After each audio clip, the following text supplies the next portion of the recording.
Neat ప్రవేశ పరీక్ష కేంద్రాలను పరిశీలించిన కలెక్టర్ ఇలా త్రిపాఠి.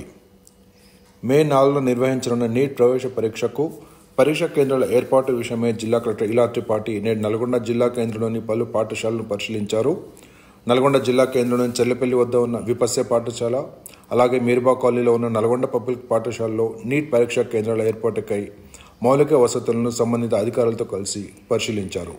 కాగా నల్గొండ జిల్లాలో 5 నీట్ పరీక్షా కేంద్రాలను ఏర్పాటు చేయనుండగా ఈ పరీక్షా కేంద్రాల్లో నీట్ అభ్యర్థులు పరీక్షలు రాసేందుకు అవసరమైన టేబుళ్లు, వెంటిలేషన్, టాయిలెట్స్ తదితర మౌలిక సదుపాయాలను జిల్లా కలెక్టర్ పరిశీలించగా పట్టణంలోని ఎస్పీఆర్, నారాయణ, అరబిందో తదితర పాఠశాలలు సైతం పరిశీలించాలని ఆర్డీఓను ఆమె ఆదేశించారు.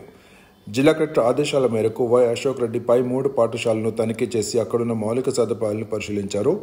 Nalgonda RDO Y Ashok Reddy, DEO Bhikshapathi, NEET పరీక్షల లైజనింగ్ ఆఫీసర్ పార్థసారథి తదితరులు జిల్లా కలెక్టర్ వెంట ఉన్నారు.